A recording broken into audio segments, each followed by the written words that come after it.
மத்தேயு 8:17 இவ்வாறு சொல்லுகிறது, அவர் நம் நோய்களை எல்லாம் தன்மேல் சுமந்து கொண்டார்.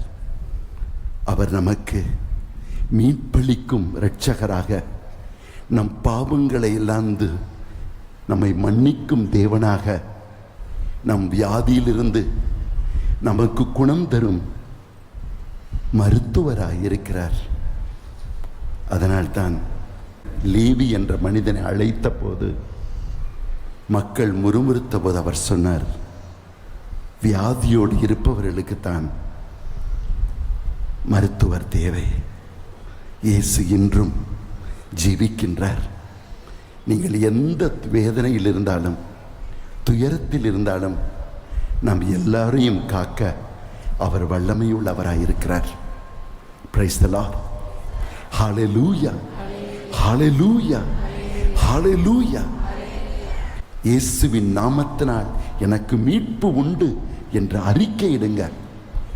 தரிசனாகமம் திருவெளிப்பாடு 12வது அதிகாரம் 11வது வசனம், அவர்கள் அறிக்கையிட்ட அறிக்கையினாலும் தாங்கள் பகர்ந்த சான்றினாலும் ஆட்டுக்குட்டியின் இரத்தத்தினாலும் அவர்கள் விடுதலை அடைந்தார்கள். ஹல்லேலூயா, ஹல்லேலூயா, ஹல்லேலூயா, ஹல்லேலூயா, ஹல்லேலூயா.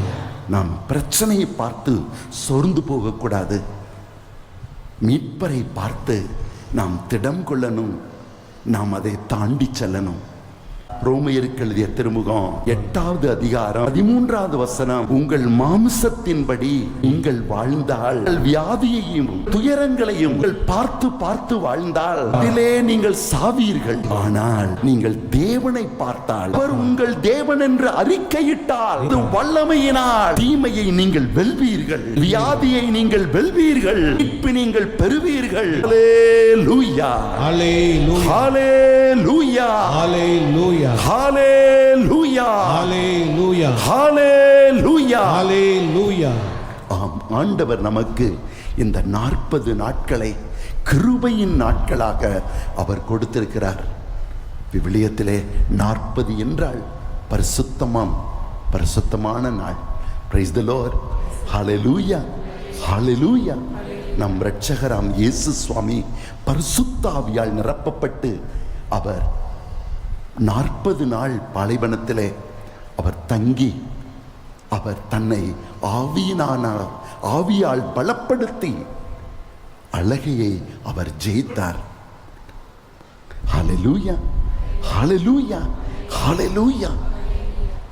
இயேசுவில் அன்பார்ந்த சகோதர சகோதரிகளே, இந்த 40 என்று சொல்லும்போது எத்தனையோ தேவ அடியார்களது நினைவுகள் நமக்கு வரலாம்.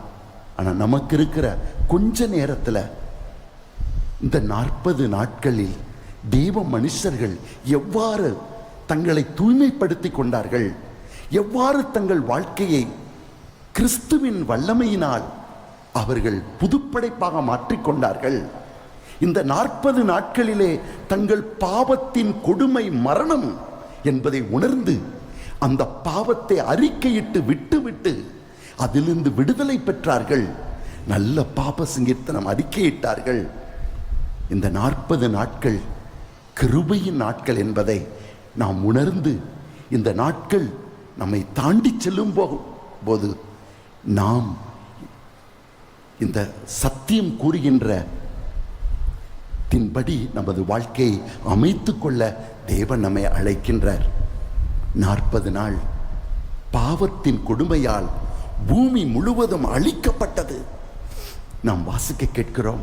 தொடக்க நூல் 6வது அதிகாரம். ஆண்டவர் இந்த பூமியை பார்த்தபோது, பூமியில் நடக்கிற அக்கிரமங்களை பார்த்து அவர் மனம் நொந்தார். ஏன் நான் இந்த உலகத்தை படைத்தேன்? ஏன் என் மனிதர்களை படைத்தேன்? ஏன் என் தாசர்களை படைத்தேன்? அவர்கள் எல்லோரும் நெறிகட்டு போய்விட்டார்களே, தங்களை பிடித்துக் கொண்டு அவர்களுக்கு ஜீவன் தந்த என்னை மறந்தார்களே என்று அவர் கதறுகின்ற அவருடைய கூக்குரலை, கண்ணீரை நாம் காண முடியும். ஆம், நாம் அவரிடம் கண்ணீர் வடிப்பது மட்டுமல்ல, அவரும் நமக்காக கண்ணீர் வடிக்கிறார். Not only the man thirsts for the water, but water also thirsts for man. மனிதன் தண்ணீருக்காக தாகம் கொள்வது மட்டுமல்ல, நமக்காக தேவனது தந்தையின் பாதத்திலிருந்து வந்த அந்த ஜீவ தண்ணீரும் நமக்காக தாகம் கொள்கிறது. எவனொருவன் தாகமாயிருக்கிறானோ அவன் என்னிடத்தில் வரக்கடவான் என்று தேவன் நம்மை எதிர்நோக்கி இருக்கிறார். ஆனால் மனிதனோ தேவனது இதயத்தை புரிந்து கொள்ளவில்லை. வானத்திலே சுற்றித் திரிகிற பறவை பூமியை பார்ப்பது போல தேவனது கண்கள் அவருக்காக யாராவது ஏங்குகிறார்களா, என்னை யாராவது தேடுகிறார்களா என்று அவரை தேடும் மக்களை அவர் தேடுகிறார். அவர்களை தம் வல்லமையால் நிரப்புகிறார். அந்த வல்லமையால் நிரப்பப்பட்டு அழிந்து கொண்டிருக்கிற உலகத்துக்கு அவர் ஜீவனை தருகிறார். அவர் மீட்பை கொடுக்கிறார். நம் தேவனை நோக்கி கூப்பிடும்போது, அவர் நம்மை தொடும்போது, அழகை எதனால் நம்மை கட்டி போட்டானாம்? மந்திர தந்திர சக்திகள், பாவ சக்திகள், பாவ உறவுகள், அவைகள் எல்லாவற்றிலிருந்து விடுதலை பெற்று, ஆண்டவரே நான் உன் பிள்ளை, என்னை மன்னியும் சுவாமி, என்னை மறுபடியும் கட்டும் சுவாமி என்று மனிதன் கூக்குரலிட ஆரம்பிக்கின்றான். அப்படி பாவம் நிறைந்த அந்த உலகத்திலே பாவத்திற்கு கூலி ரோமேருக்கு எழுதிய திருமுகம் 6:23 சொல்கிறது, மரணம். மரணம். ஆம், அதனால்தான் ஹகாய் என்ற தீர்க்கதரிசி சொல்கிறார், 1வது அதிகாரம் 6வது வசனத்திலிருந்து வாசித்தால், மகனே மகளே, எப்போதாவது நீ நேரத்தை ஒதுக்கி உன்னை நீ ஆய்ந்தறிந்தாயா? நான் நல்லா சாப்பிட்றேன், இருந்தாலும் வியாதியில விழுந்துறேன், ஏன் கேட்டியா? நீ கை நிறைய சம்பாதிக்கிற, ஆனா எதுவுமே கையில நிக்கல, எல்லாமே பை மாதிரி அதுல ஓட்ட போட்டது மாதிரி எல்லாம் போயிருது. எப்பயாவது கேட்டியா ஏன் இப்படி நடக்குதுன்னு? ஆய்ந்தறிந்து உன்னை நீ தெரிந்து கொள் தேவனது வெளிச்சத்தினால். அதனால் தான் யோவான் 1:9 சொல்கிறது, எல்லா மனிதரையும் ஒளிர்விக்கும் வெளிச்சம் நம் மத்தியிலே வந்திருக்கிறது. உங்கள் ஆன்மீக கண்களை திறந்து அவரது வெளிச்சத்தால் உங்கள் வாழ்க்கையை, நீங்கள் நடக்கும் பாதையை தெரிந்து கொள்ளுங்கள் என்று தேவன் அறிக்கையிடுகிறார். ஆனால் யோனோவாவின் காலத்தில் உள்ள மக்களோ அவங்க இஷ்டப்படி வாழ்ந்து ஆணோடும் பெண்ணோடும் பலவிதமான பாவ இச்சைகளோடும் அவர்கள் வாழ்ந்து கொண்டிருக்கிறார்கள். அவர்கள் செய்த பாவத்தின் கூலியான மரணத்தினால் அவர்கள் எல்லோரும் அழிந்து போனார்கள். அவர்களின் மத்தியிலே தேவனையே பற்றி கொண்டு வாழ்ந்த நோவா என்ற மனிதனும் அவனது குடும்பமும் காப்பாற்றப்பட்டது. 40 நாட்கள் மழை பொழிந்தது.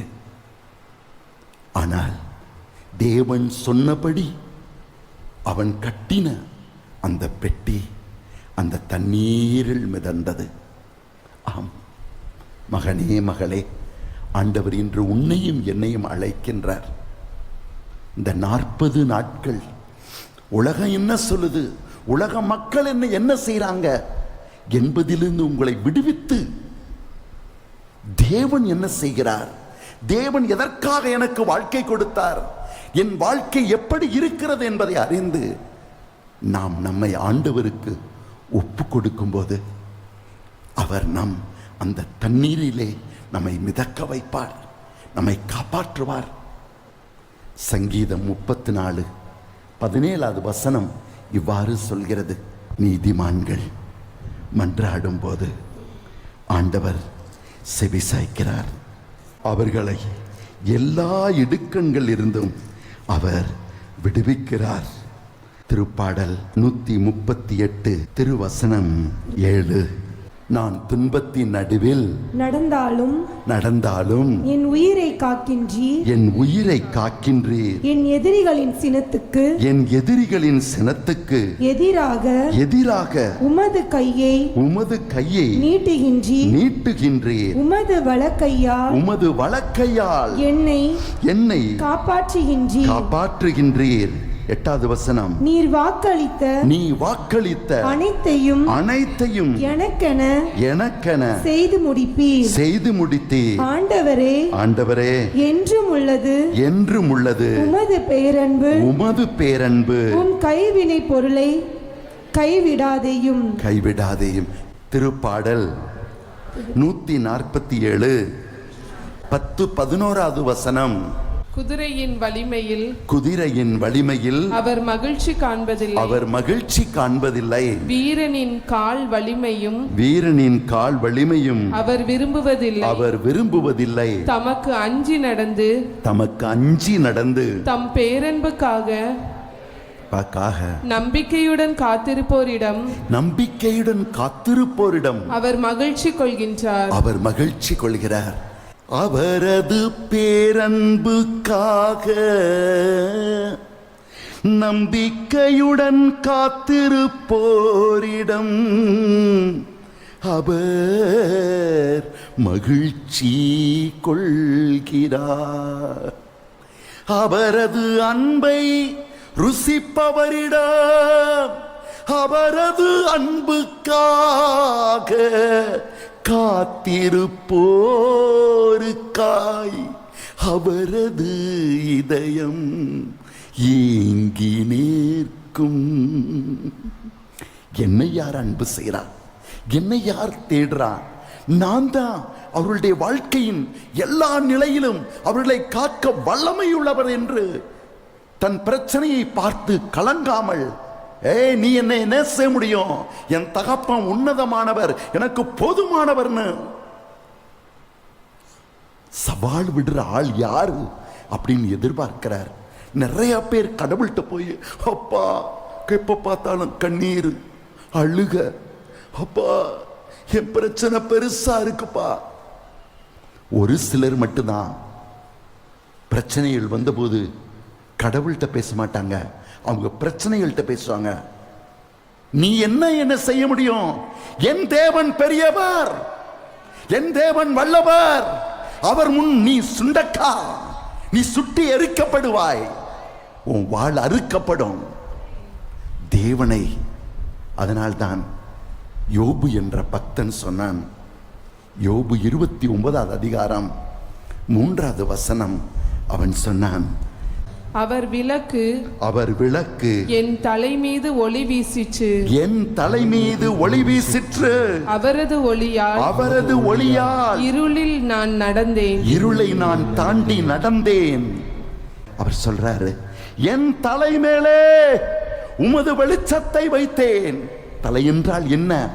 என் எண்ணங்களின் மேலே, என் பிரச்சனைகளின் மேலே, என் வாழ்க்கையிலே வாட்டி வதைக்கிற, எனக்கு சோர்வை கொடுக்கிற எல்லா நிலையிலும் உன் வெளிச்சத்தை நான் வைத்தேன். அதனால் என் முன் இருக்கிற இருளை நான் தாண்டி சென்றேன். உங்க வாழ்க்கையில இருள் வரலாம், ஆனா தலைமையில அவரது வெளிச்சத்தை, அவரது பிரசன்னத்தை வைக்கணும். அவர் சொல்றார், ஆண்டவரே நான் உம்மை அன்பு செய்யும் போதுதான் உமது அன்பிலிருந்து பிறந்தவைகள்னால் என் வாழ்வு உயர்ந்ததாய் மாற்றப்பட்டது.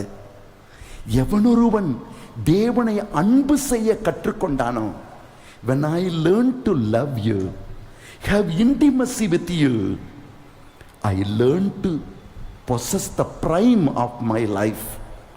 உம்மை அன்பு செய்யும் போதுதான் வாழ்வின் உன்னதமான ரகசியங்கள், வாழ்வின் உன்னதமான வெளிப்பாடுகள், வாழ்வின் உன்னதமான அதிசயங்களை என் வாழ்க்கையில் நான் கண்டேன் என்று யோபு பக்தன் சொல்றான். ஹல்லேலூயா. நீங்கள் ஆண்டவரே உம்மை அன்பு செய்யும் இதயத்தை தாங்கப்பா. எத்தனை பிரச்சனை வரட்டும், பிரச்சனையை பார்த்து சோர்ந்து போகாமல் என் தேவனை பார்த்து பிரச்சனைகளோடு பேச, பிரச்சனைகளை விரட்ட உமது வெளிச்சத்தால் என் மனதை நான் நிரப்பி என் முன்னால் இருக்கிற எல்லா இருளையும் நான் தாண்டி செல்வேன். நாம் தான் அறிக்கையிடணும். நாம் அறிக்கையிட அது நமக்கு சொந்தமாகும். அவர்கள் அறிக்கையிட்டு அழகையை ஜெயித்தார்கள் என்று திருவசனம் சொல்லுகிறது. யோபு என்ற பக்தன் 40 நாள் மழை பெய்தாலும் அவன் கலங்கவில்லை, துயரவில்லை. தேவனை பிடித்துக்கொண்டு அவரது வாக்குத்தத்தங்களை பிடித்துக் கொண்டான். பைபிள் சொல்லுது, ஆண்டவர் அந்த பெட்டியின் வெளிப்புறத்திலிருந்து அதை மூடிவிட்டார். அந்த படகு மட்டும் தண்ணீரின் மேலே மிதந்தது. 40 நாள் மழையிலே பாவத்தில் வாழ்ந்த உலகம் முழுவதும் அழிந்தது. தேவனை நம்பின மனிதன் தேவனது கிருபையினால் பிழைத்தான். இந்த 40 நாட்களிலே நான் யார், எனக்கு என்ன நடக்கிறது, ஏன் வாழ்க்கையில் அடிமேல அடி விழுகுது என்பதை உணர்ந்து நாம் நம்மையே ஆண்டவருக்கு ஒப்பு கொடுக்கிற பரிசுத்தமான நாட்களில் நாம் இருக்கிறோம். சங்கீதம் 34:17, 34 பாதி 17 ஈஸியா ஞாபகம் வச்சுக்கலாம். நீதிமான் தன் வேதனையில் தேவனை நோக்கி கூப்பிட்டான். அவன் கூக்குரலை கேட்டு உன் வாழ்க்கையின் செல்வமாய், ஒப்பற்ற செல்வமாய் நான் இருக்கிறேன், நீ என்னை தேடினதால் என்னை கண்டு கொண்டாய், எனக்காக தாகம் கொள்பவர்கள் பாக்கியவான் என்றார். நோவாவுக்கு கொடுத்தது போல நமக்கும் தேவன் இந்த 40 நாட்களை கொடுத்திருக்கிறார். நம்மை சுற்றி எங்கு பார்த்தாலும் பாவமும் வேதனையும் வந்து நம்மை பிடிக்க வரும். நாம் தான் சத்தியத்தை அறிந்த நாம் இயேசுவை நாம் முன்னிறுத்தி இந்த 40 நாட்களும் சிலுவையை முன்னிறுத்தி சிலுவை என்ற படகிலே நாம் பயணம் செய்யணும், அவரோடு பயணம் செய்யணும். அதிகாலையிலே எழுந்து அவரை நாம் தேடணும்.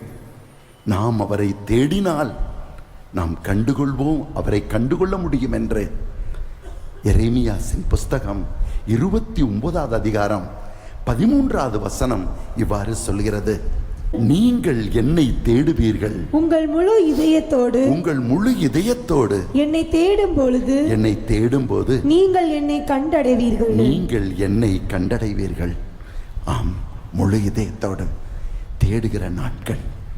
எத்தனை வேலை இருந்தாலும் அவைகளை மத்தியிலும் அவருக்கென்று நேரத்தை ஒதுக்கி அதிகாலையே எழுந்து நீங்கள் ஆண்டவரை தேடினீர்கள் என்றால் அவர்களை கண்டுகொள்வீர்கள். அதனால் வருடம் முழுவதும் தேவனை தேடுவதற்காக இந்த 40 நாட்கள் உங்களுக்கு உதவி செய்யும். இந்த 40 நாள்ல தேட ஆரம்பிச்சிட்டீங்க, அவரை ருசி பார்க்க ஆரம்பிச்சிருவீங்க. பிறகு வருஷம் பூரா தேட ஆரம்பிச்சிருவீங்க. தேவனை தேடாத இதயங்களை எல்லாம் அழகை தேடுவான். அவரால் நீ உன்னை நிரப்பிக்கலைனா அவன் உன்னை நிரப்புவான். எந்த வயலில் நீங்க பயிர் நடலையோ அந்த வயல்ல உங்க பெர்மிஷன் இல்லாமலே முள் வளரும், பாம்பு வளரும், அங்கே எலிகள் காணப்படும், அந்த நிலம் பாழ்பட்டு போகும். எவனொருவன் தன் இதயத்தை தேவ பிரசன்னத்தால் நிரப்பவில்லையோ, எவன் தேவனை தேடவில்லையோ அந்த இதயத்தை இந்த உலகமும் உலகின் சக்திகளும் தேடும், அதை அழிக்காமல் விடாது. ஏசப்பா சொன்னாங்க லூக்காஸ் 4:18, ஆண்டவரது ஆவி என் மேலே, அவர் எனக்கு திருப்பொழிவு தந்துள்ளார். அந்த அபிஷேகம் என் மேல இருக்கும்போது என்ன ஆகும்? கட்டுக்களை அவிழ்க்கவும், சிறையில் இருப்போரை விடுவிக்கவும், தேவனது கிருபையின் நாட்கள் வந்துவிட்டதென அறிவிக்கவும் அவர் என்னை அபிஷேகம் செய்தார். அந்த இயேசு பாவங்கள் சாபங்கள் எல்லாவற்றையும் சுமந்தார். உங்களுடைய பாவங்களையும் சுமக்க அவர் வல்லமை உள்ளவராய் இருக்கிறார். நீங்களும் உங்களை சந்தோஷத்தால நிரப்பிக்கிறணும். துக்கமும் பயமும் உங்களை ஆட்கொள்ள முடியாம இருக்கணும்னா, ஆட்கொள்ள கூடாது என்றால் அவரது மகிழ்ச்சியால் உங்களை நிரப்பிக்கிறணும்.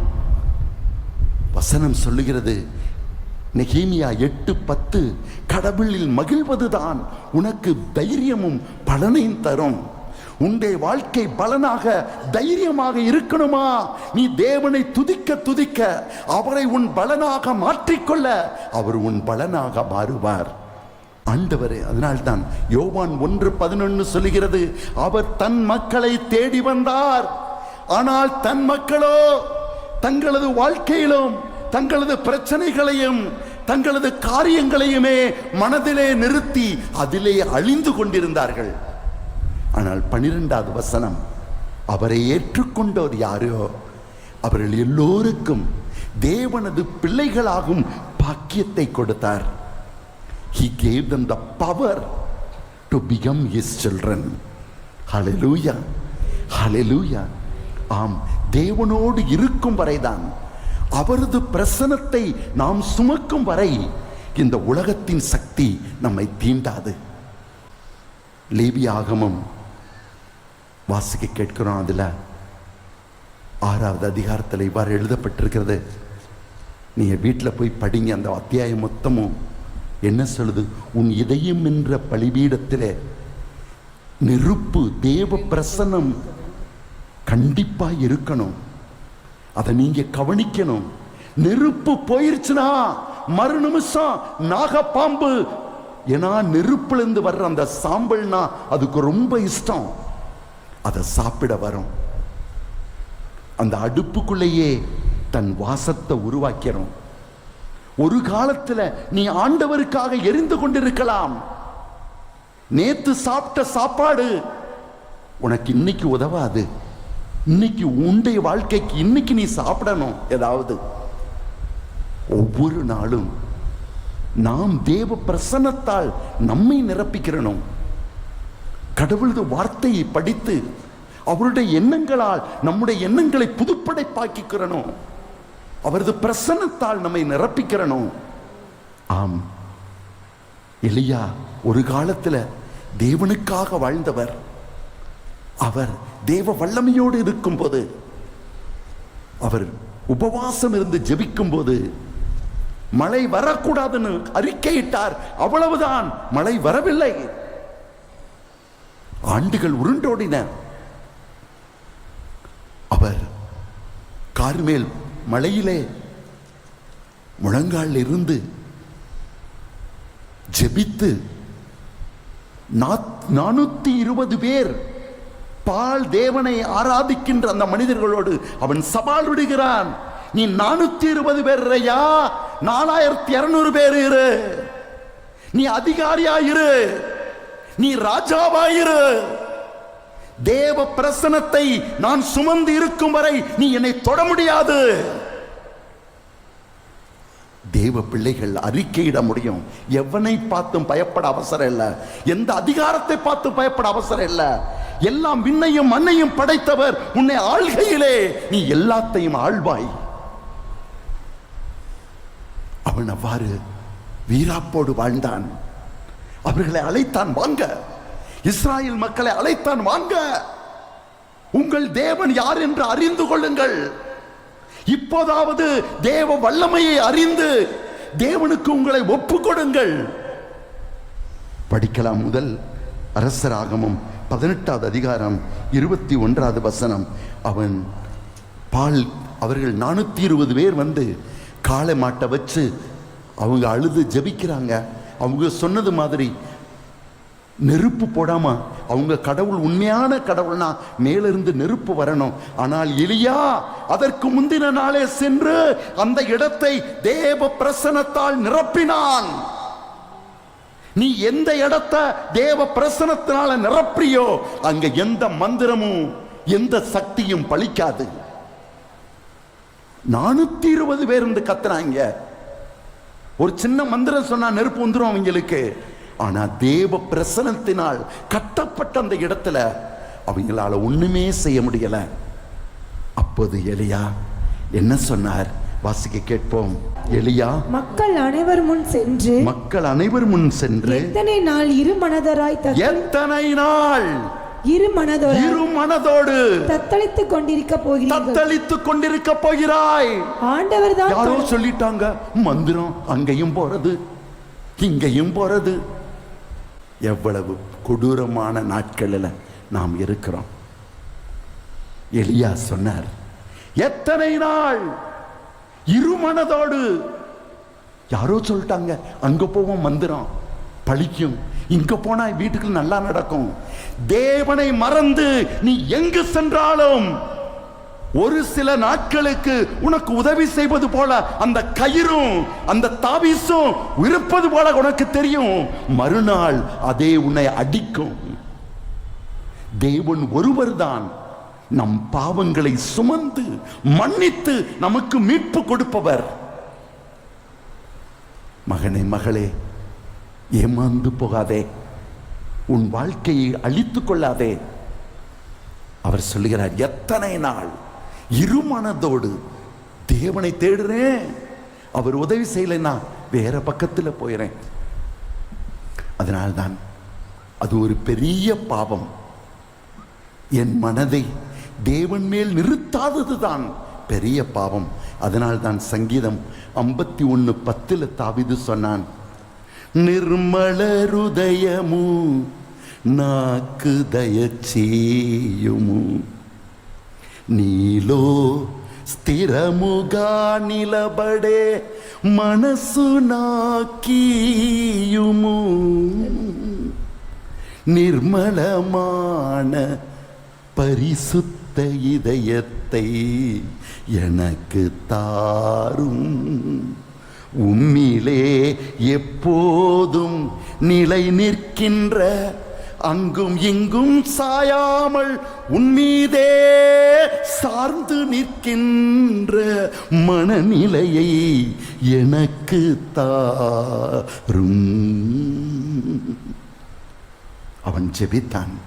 ஆம், ஆண்டவரே என்னை பரிசோதித்து பாரும். திருப்பாடல் 139, 23, 24.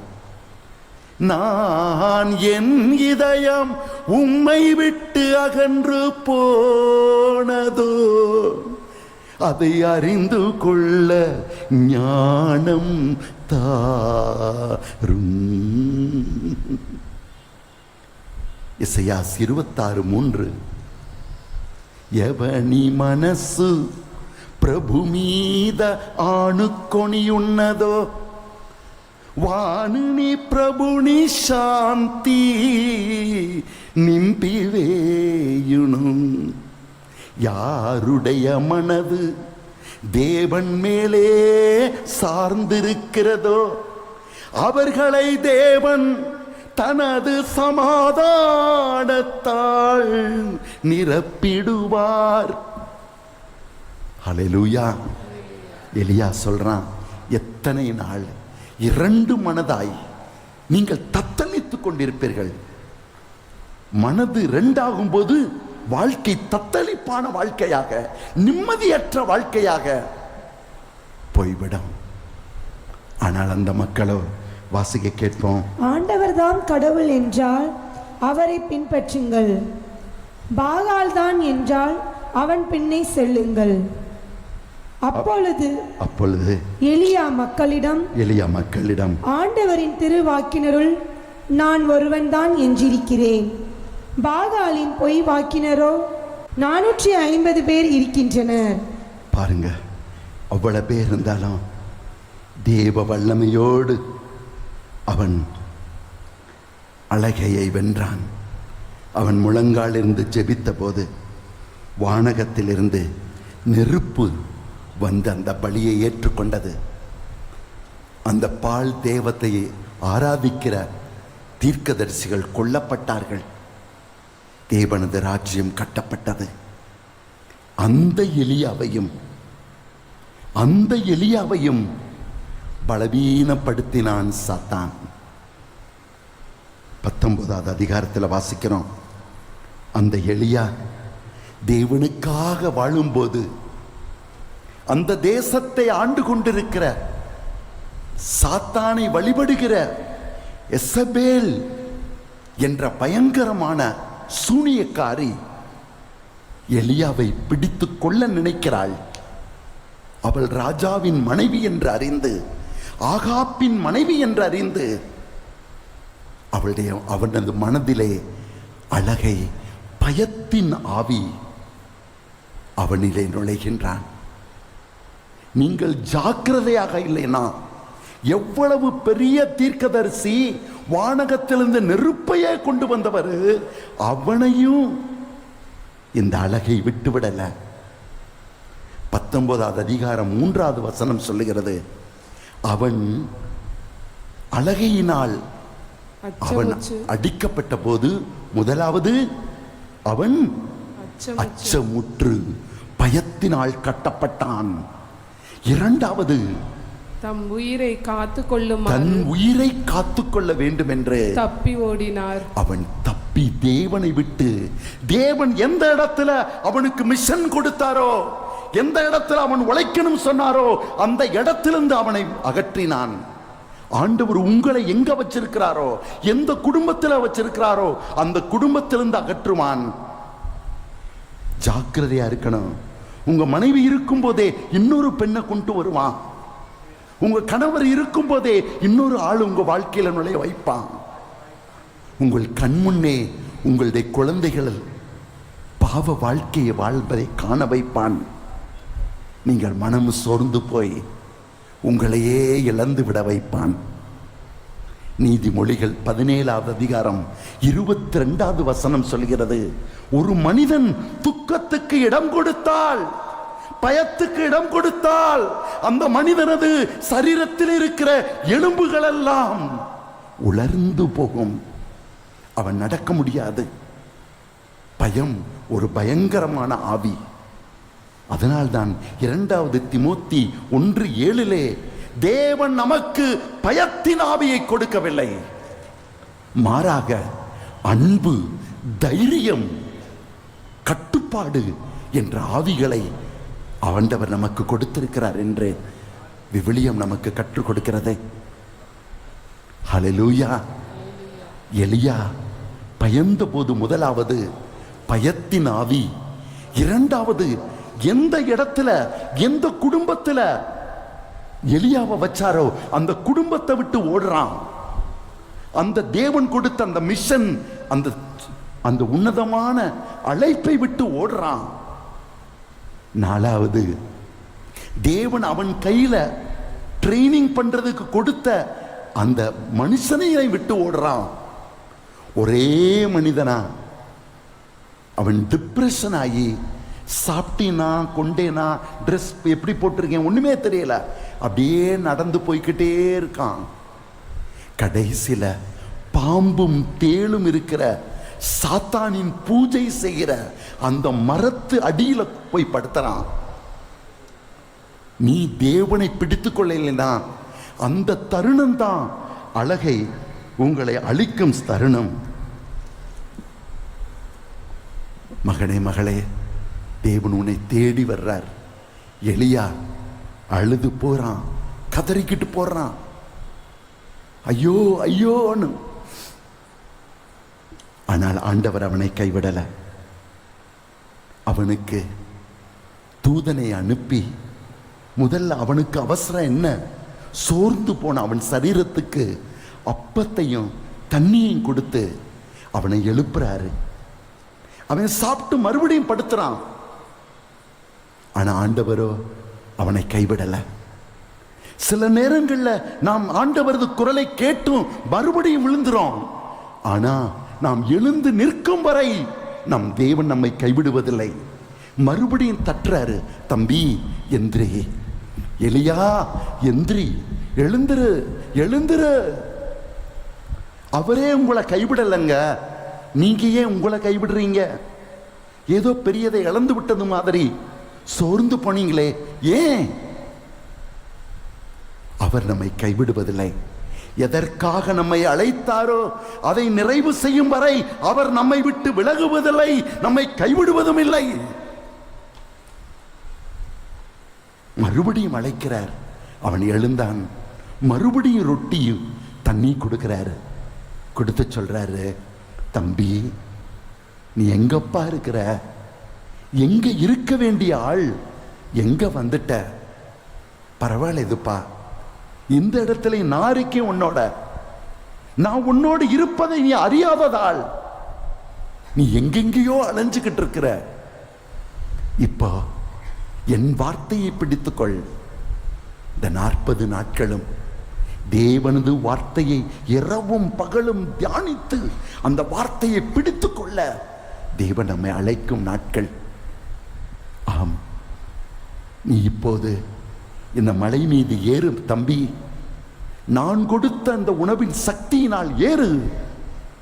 அவன் ஏறினான். 40 நாட்கள் ஏறினான். ஆனால் அழகையோ இவனை விடக்கூடாதுன்னு பின்னால வந்துகிட்டே இருக்கான். மழையின் மூலமாக, பெருங்காற்றின் மூலமாக, பூகம்பத்தின் மூலமாக அவனது மனதினை அலைக்கழிக்க பார்க்கிறான். ஆனால் எலியா சொன்னார், தேவன் என்னோடு இருக்கையிலே எனக்கு விரோதியார். அவன் கதறினான். அழகை ஓடி போனான். அதனால்தான் யாக்கோப்பின் புஸ்தகம் 4வது அதிகாரம் 7-8 வசனங்கள் இவ்வாறு சொல்லுகிறது, கடவுளுக்கு பணிந்து வாழுங்கள், அழகையை எதிர்த்து நில்லுங்கள். அழகையை கண்டு சோர்ந்து போகும் எண்ணங்கள் மனதிலே வரும், பயம் தரும் மனதுகள் வரும், ஐயோ எல்லாவற்றையும் இழந்து விட்டோமே என்ற நினைவு வரும். நீ அதை எதிர்த்து நிற்கணும். அப்பொழுது அது உங்களிடமிருந்து ஓடி போகும். அந்த எண்ணங்களை கொண்டு வருபவனும் அந்த எண்ணங்களும் உங்களை விட்டு ஓடி போய்விடும். 8வது வசனம், கடவுளை அணுகி செல்லுங்கள், கடவுளை அணுகி செல்லுங்கள், அவரும் உங்களை அணுகி வருவார், அவர் உங்களை அணுகி வருவார். Draw close to God and God will draw close to you.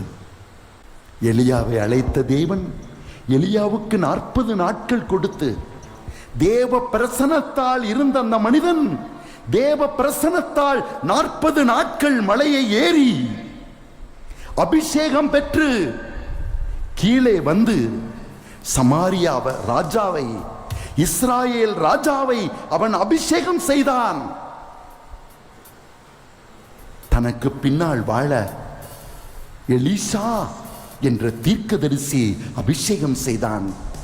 தேவன் சொன்னார் எலியாவை பார்த்து, நீ பயந்து கொண்டிருக்கிறாய், ஆனால் தேவனது திட்டம் என்ன என்பது உனக்கு தெரியாது. உன்னிலிருந்து ராஜாக்களும் தீர்க்கதரிசிகளும் பிறக்கப் போகிறார்கள் மகனே. நீ அவர்களை அபிஷேகம் செய்ய போகிறாய் மகனே. உனக்கு பிரச்சனை வரும்போது ஞாபகம் செய்து கொள், உன்னதமான ஆசீர்வாதம் மறுபக்கத்தில் இருக்கிறது என்பதை மறந்து போகாதே. எலியாவின் மூலமாக உன்னதமான அபிஷேகம் ராஜாக்களையும் தீர்க்கதரிசிகளையும் எலியா இப்போது அபிஷேகம் செய்ய போகிறான். அதற்கு முன்பு அழகை அவனை தீண்டினான். வெளிச்சம் எரிஞ்சுக்கிட்டு இருக்கணும், மறுபக்கம் நிழல் காணப்படும்.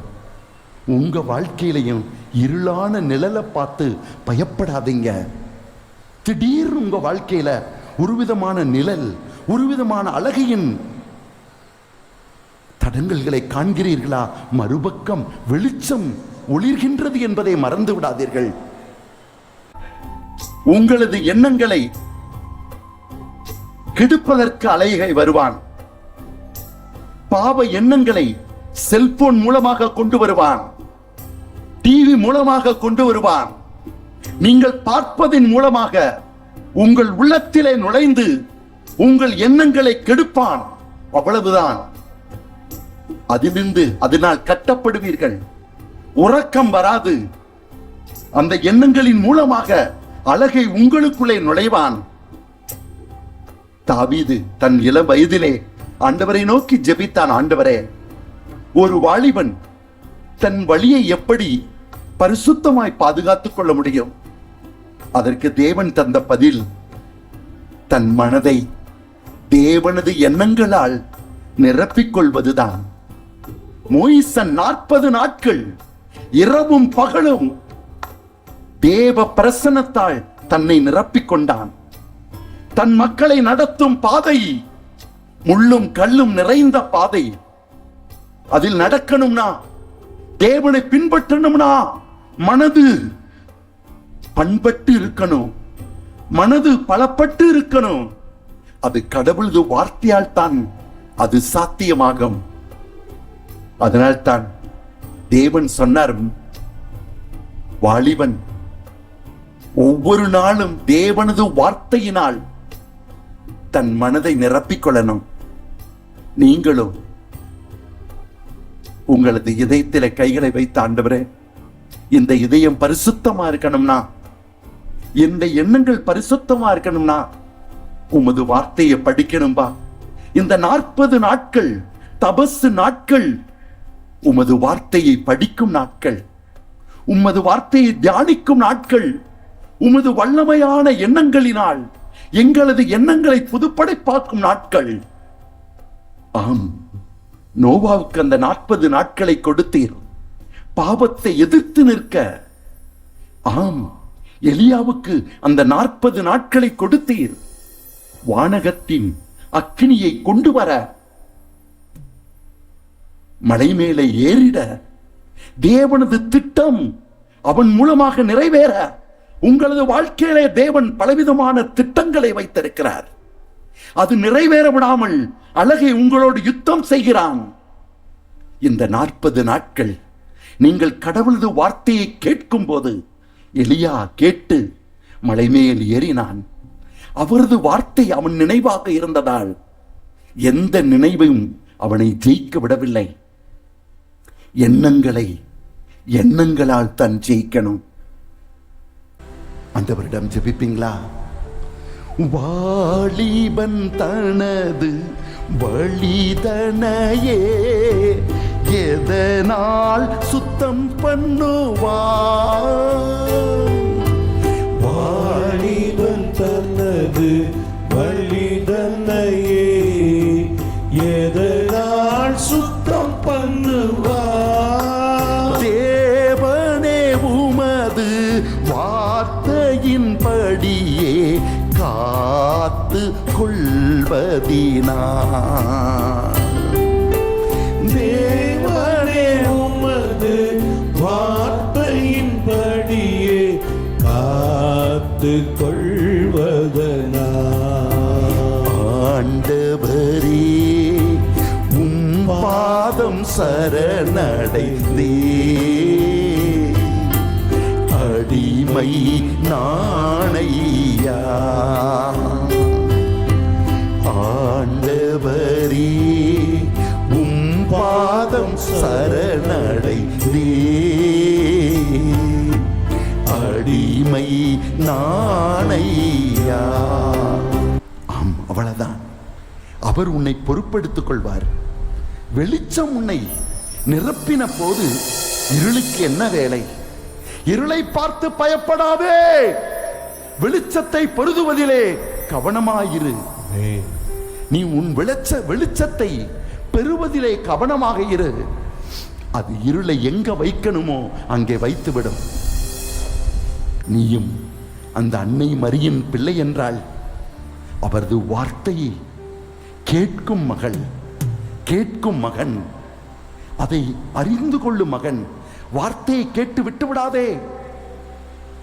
முதலாவது அவரது வார்த்தையை நீ கேட்கணும். இரண்டாவது, படித்த அந்த வார்த்தையை, பைபிளை மூடிவிட்டு அதன் அர்த்தம் என்ன என்று புரிந்து கொள்ளணும். முதலாவது கேட்கணும், இரண்டாவது புரிந்து கொள்ளணும், மூன்றாவது, அந்த வார்த்தை சொன்னதை நீங்க நம்பணும். அன்னை மரியாள் நம்பினதால் உம் சித்தம் நிறைவேறட்டும் என்று சொன்னார்கள். உமது வார்த்தையின்படியே நடக்கட்டும் என்று சொன்னார்கள். கடவுளது வார்த்தையை கேட்கணும். அந்த பைபிள் அப்படியே மூடிட்டு பிறகு தியானிக்கணும். ஒரு வார்த்தையினாலும் இந்த வார்த்தை ஏன் எனக்கு கொடுக்கப்பட்டது, இதன் அர்த்தம் என்ன, அந்த வார்த்தையை நீங்க புரிஞ்சுக்கிறணும். அந்த வார்த்தையை சொல்றத நம்பணும். எத்தனையோ வாக்குத்தத்தங்கள் இருக்க எனக்கு இந்த வாக்குத்தத்தம் ஏன் என் கண்முன் பட்டது, அதன் பின்னால் தேவ திட்டம் ஒன்று உண்டு, விசுவசிக்கணும். நான்காவது, அந்த தேவ வசனத்துக்கு கீழ்ப்படியணும். அந்த வசனம் படிக்கும் போதே உள்ளத்தின் ஆழத்தில் தூய ஆவியானவர் பேசுவார். மகனே, இதை விட்டுருப்பா, இதை பிடிச்சுக்கிட்டு கடவுளை நீ காயப்படுத்துறப்பா, தேவனை காயப்படுத்திக்கிட்டு தேவ வல்லமையை நீ எப்படி பெறுவ? இது வேண்டாம் மகனே, இது வேண்டாம் மகளே, இந்த உறவு வேண்டாம். உன் தேவனை காயப்படுத்துகிற இந்த உறவு, இந்த பேச்சு வேண்டாம். அவருடைய குரலை கேட்டு அதுக்கு கீழ்ப்படியணும். அவரது குரலை கேட்டுக்கிட்டே இருக்கும் போதே ஐந்தாவது, அழகை தன் குரல்களை கொண்டு வருவான். ஏசப்பா சொன்னாங்க, என் ஆடுகள் அயலானின் குரலை கேட்டு அவைகள் ஓடி போகுங்கள். ஐந்தாவது, தேவனது குரலை கேட்டு உலகத்தின் மாம்சத்தின் குரல்கள், அது உன்னிடத்திலிருந்து வரலாம், அல்லது உன் மாம்சத்திலிருந்து வரலாம், அல்லது உலகத்திலிருந்து வரலாம், அல்லது அழகையிடமிருந்து வரலாம். இது தேவனிடமிருந்து அல்ல என்பதை நீ அறிந்து அதிலிருந்து உன்னை விலக்கிக் கொள்ளணும், உன்னை தூரம் செய்து கொள்ளணும். கடவுளது வார்த்தையை கேட்கணும். இரண்டாவது, தியானம் செய்து அதன் அர்த்தம் என்ன, எனக்கு என்ன சொல்கிறார் என்பதை புரிந்து கொள்ளணும். மூன்றாவது, அதை விசுவசிக்கணும். நான்காவது, அதற்கு கீழ்ப்படியணும். ஐந்தாவது, அந்த வார்த்தைக்கு எதிராக எழுகின்ற எல்லா எண்ணங்களையும் நம்மிடமிருந்து கத்தரித்து தூக்கி எறியணும். தேவனுக்கு பிரியமில்லாத எனக்கு வேண்டாம். அப்போது அந்த வார்த்தை மாம்சமாகி நம்முடைய வாசம் செய்யும். 40 நாட்கள் மோயிசன் கடவுளது வார்த்தையை கேட்க கேட்க இதோ அடிமை அடிமை அடிமை என்று அவன் ஒப்பு கொடுக்க தேவனிடத்தில் இருந்த வெளிச்சம் அவன் முகமெல்லாம், அவன் சரீரமெல்லாம், அவனே ஒரு நெருப்பாகி விட்டான். உலகமெல்லாம் பாவத்தில் அழிஞ்சுக்கிட்டு இருந்தாலும் நோவா என்ற மனுஷன் மட்டும் எனது வாழ்க்கையில ஒரே ஒரு முறை உலகத்திற்கு வந்தபோது கொண்டு வந்தது ஒன்றுமில்லை, கொண்டு போக போவதும் ஒன்றுமில்லை. வாழும் நாட்களில் தேவனுக்கு பிரியமாய் வாழ்வேன். யார் எதிர்த்தாலும் என்ன சொன்னாலும் தன்னையே ஒப்பு கொடுத்தான். பாவத்தின் குழியான மரணம் உலகை அழித்தது, பாவத்தில் வாழ்ந்தோரை அழித்தது. தேவனை விசுவசித்தோம், நோவா காப்பாற்றப்பட்டான். இந்த 40 நாட்கள் நாம் நம்மையே அறியும் நாட்கள். எனது எண்ணங்கள் என்ன, என் ஏக்கங்கள் என்ன, உலகம் எவ்வாறு என்னை அலைக்கழிக்கிறது, உலகத்துக்கு நான் பலியாகிக் கொண்டிருக்கிறேனா? நேரத்தை ஒதுக்கி உன்னையே தெரிந்து கொள் மகனே. இந்த 40 நாட்கள் கிருபையின் நாட்கள். நோவா தன் குடும்பத்தோடு தேவனை தொழுதான். நேரத்தை ஒதுக்கி, இந்த உலகம் பாவத்தில் இருக்கிறது, தன் பிள்ளைகளுக்கு அவன் போதித்தான். நாம் நம் பிள்ளைகளுக்கு போதிக்கும் நாட்கள், நம் குடும்பத்தை தேவ வல்லமையினால், தேவ சத்தியத்தினால், தேவ பிரசன்னத்தினால் நிரப்பும் நாட்கள். யோபு தன் பிள்ளைகளை எல்லாம் அழைத்து அவர்கள் பாவங்களுக்காக மனமருந்த செய்வான். ஆம், 40 நாட்கள் எலியா மலை மேலே ஏறி தேவ வல்லமையோடு அழகையை ஜெயித்த நாட்கள். அந்த 40 நாட்களிலே தேவ வல்லமையை பிடித்து கொண்டு அவனுக்கு எதிராக வந்த மழை, பெருங்காற்று, பூகம்பத்தை தாண்டி சென்றான்.